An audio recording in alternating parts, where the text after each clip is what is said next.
नमस्कार, जय हिंद दोस्तों। मैं आपका दोस्त शुभम गिरी आप सभी लोगों का हार्दिक स्वागत करता हूं अपने YouTube channel study with Shubham Giri में। दोस्तों, आशा ही नहीं मुझे पूर्ण विश्वास है आप सभी लोग स्वस्थ होंगे, मस्त होंगे और काउंसलिंग के लिए बहुत सारे लोग निकल भी चुके होंगे घर से और बहुत सारे लोग वेट भी कर रहे हैं अपनी बारी के आने का। दोस्तों, बहुत सारा डाउट, बहुत सारा जो कमेंट्स है आप लोगों की तरफ से आ रहा है। मैं कमेंट्स का जवाब भले ही ना दे पाऊँ, मगर मैं उनको देख लेता हूँ और कोशिश करता हूँ कि उसका जो जवाब है मैं वीडियो के माध्यम से दे सकूँ, क्योंकि ये सारे जो डाउट्स हैं दोस्तों सभी कैंडिडेट्स के साथ हैं और मोस्टली लोगों के साथ हैं। दोस्तों, मैं आपका दोस्त शुभम गिरी, टीआरई 2 सिलेक्टेड। अगर आपके मन में कोई भी सवाल हो किसी भी प्रकार का तो आप प्लीज़ मेरे चैनल स्टडी विद शुभम गिरी को जरूर सब्सक्राइब करें और बेल की घंटी को जरूर बजाएं ताकि मेरी आने वाली सारी वीडियोस की नोटिफिकेशन आपको मिलती रहे।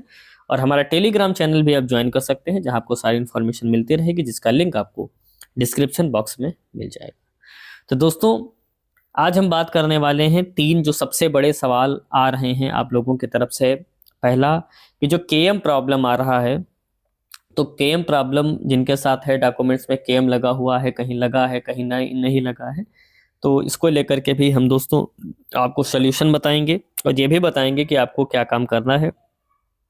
सेकंड नंबर पर जिनको भाई डाउटफुल दिया गया है काउंसलिंग होने के बाद, उनको क्या कदम उठाना है, इसको लेकर के भी हम आपको अवगत कराएंगे। और तीसरे नंबर पर री अपलोड का मौका मिलेगा या नहीं मिलेगा, इसके ऊपर भी चर्चा दोस्तों हम करने वाले हैं। तो चलिए अपने व्हाइट बोर्ड पर चलते हैं और सबसे पहले हम चर्चा कर लेते हैं जिनके साथ केएम वाली प्रॉब्लम है उनका क्या होगा। दोस्तों, जिनके टाइटल नेम में प्रॉब्लम आ रही है, ठीक है, टाइटल नेम यानी कि जो आपका 10th में जो है और आपके आधार में अगर कोई परिवर्तन है, तो जो दोस्तों आपके 10th में है आप सभी लोग जानते हैं आपकी वही डिटेल हर जगह होनी चाहिए, वही आधार में होना चाहिए, वही इंटर में, बीए में, बीएड में। तो इसको लेकर के दोस्तों शिक्षा विभाग ने यानी बिहार शिक्षा विभाग ने दोस्तों एक लेटर जारी किया है टाइटल नेम को लेकर के।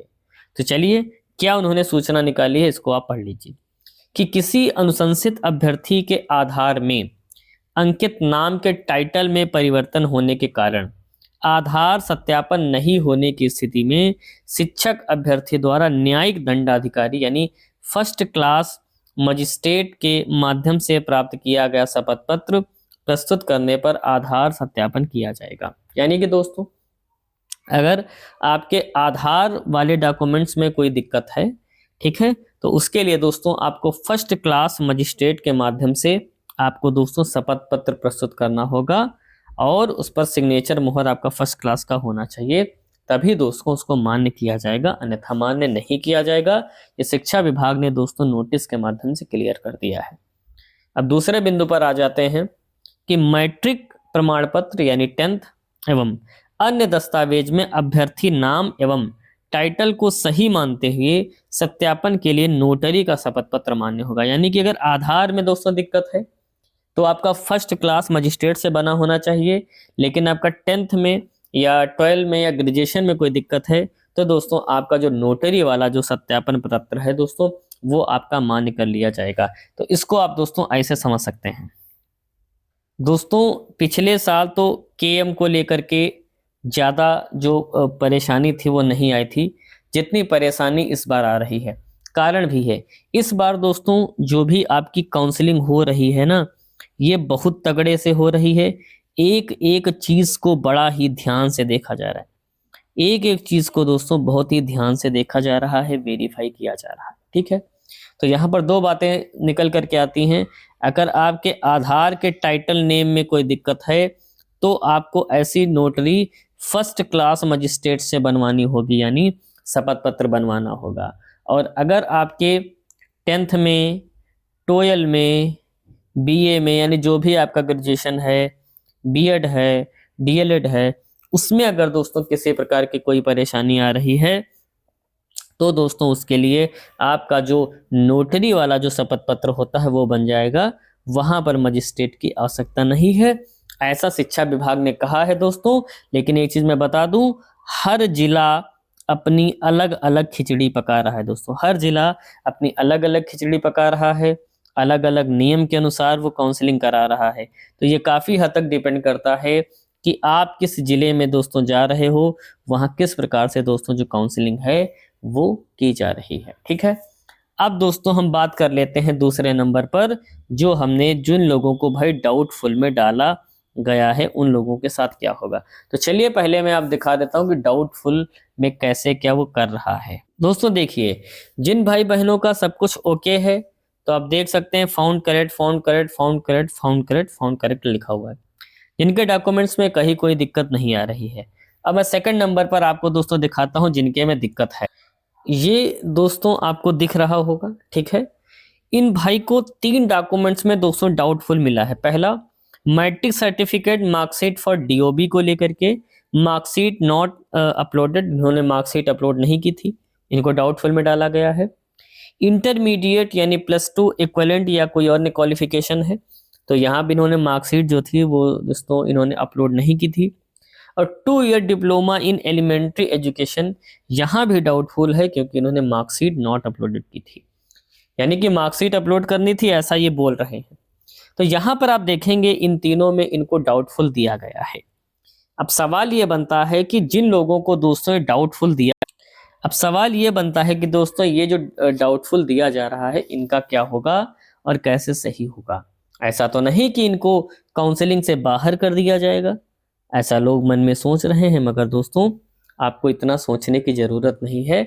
समझ लीजिए क्या है दोस्तों, जो आपने डॉक्यूमेंट्स जमा किए हैं अभी प्रेजेंट टाइम में, जो आपने डीवी कराई है उस वक्त उन्होंने डाउटफुल डाला है। ठीक है, आपकी जो दोस्तों फाइल है ना वो रिव्यू में चली जाएगी। आपकी फाइल दोस्तों किस में चली जाएगी? रिव्यू में।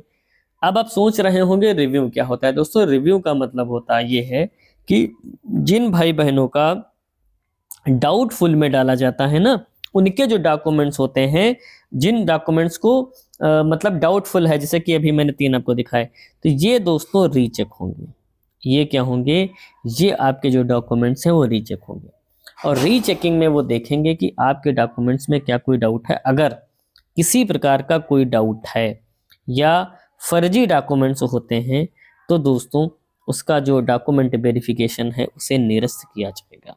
लेकिन अगर आपका सब कुछ सही है तो आपको बिल्कुल भी घबराने की ज़रूरत नहीं है। रिव्यू में आ जाएगा कि आपका सारा जो डॉक्यूमेंट्स है बिल्कुल सही है और कोई दिक्कत उसमें नहीं है। तो उसके बाद आपका दोस्तों ट्रेनिंग पे आपको भेज दिया जाएगा। इस बात का ध्यान रखें और बाहर कोई भी नहीं होगा। ठीक, अब ये मतलब बनता है कि अगर मान लो कि अगर डाउटफुल में डाला है, वो आपके पास डॉक्यूमेंट्स ही नहीं था, आप उसको अपलोड ही नहीं कर पाए, है ना, तो ये डाउटफुल वाला दोस्तों क्लियर होगा री अपलोड से। किससे क्लियर होगा? री अपलोड से ये क्लियर होगा। यानी कि अभी आपको पता है कि 5 फरवरी तक काउंसलिंग चलेगी।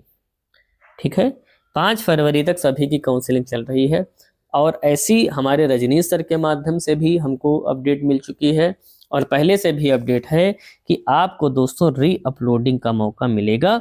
और उसमें जो आपके डॉक्यूमेंट्स डाउटफुल में डाला है, ठीक है, जो डाउटफुल में डाला है उनको आप री अपलोड करके, ठीक है, री अपलोड करके उनको आप ठीक कर सकते हैं। ठीक है, उनको री अपलोड करके आप ठीक कर सकते हो और सबमिट कर सकते हो। तब आपका दोस्तों जो सब कुछ है वो आपका क्लियर हो जाएगा। तो दोस्तों ये पूरा प्रोसेस है और इसी प्रोसेस का प्रयोग करके सारी चीज़ें आपकी सही कर दी जाएंगी। तो मेरे ख्याल से जो 3 बड़े डाउट्स थे वो आप सभी लोगों के दूर हो गए होंगे। फिर भी अगर कोई डाउट लग रहा हो तो दोस्तों आप कमेंट कर सकते हो। ठीक है, और हम आपकी कमेंट का रिप्लाई अगर नहीं दे पाए तो घबराइएगा नहीं। ठीक है, आप मेरे टेलीग्राम चैनल को दोस्तों ज्वाइन कर लीजिए और वहाँ मुझे पर्सनली मैसेज आप कर सकते हो। मेरे टेलीग्राम चैनल का लिंक आपको मेरे डिस्क्रिप्शन बॉक्स में दोस्तों मिल जाएगा। उस पर जाइए, लिंक को क्लिक करिए और हमसे डायरेक्ट कनेक्ट हो जाइए। और दोस्तों अगर आप चाहते हो कि आपको निरंतर रूप से सारी वीडियोस मिलती रहें, उसकी नोटिफिकेशन मिलती रहें, तो उसके लिए आप मेरे चैनल स्टडी विद शुभम गिरी को ज़रूर सब्सक्राइब करें और बेल की घंटी को दोस्तों ज़रूर बजाएं ताकि मेरी आने वाली सारी वीडियोस के नोटिफिकेशन आपको मिलते रहें। तो आज की वीडियो में दोस्तों हम बस इतना ही रखते हैं। जैसे ही हमें अन्य कोई अपडेट मिलेगी हम तुरंत उपस्थित हो जाएंगे आपके समक्ष नई वीडियो लेकर के। तब तक आप सभी लोग अच्छे से अपना ख्याल रखिएगा, और मेरे साथ बोलिए जय हिंद, जय भारत।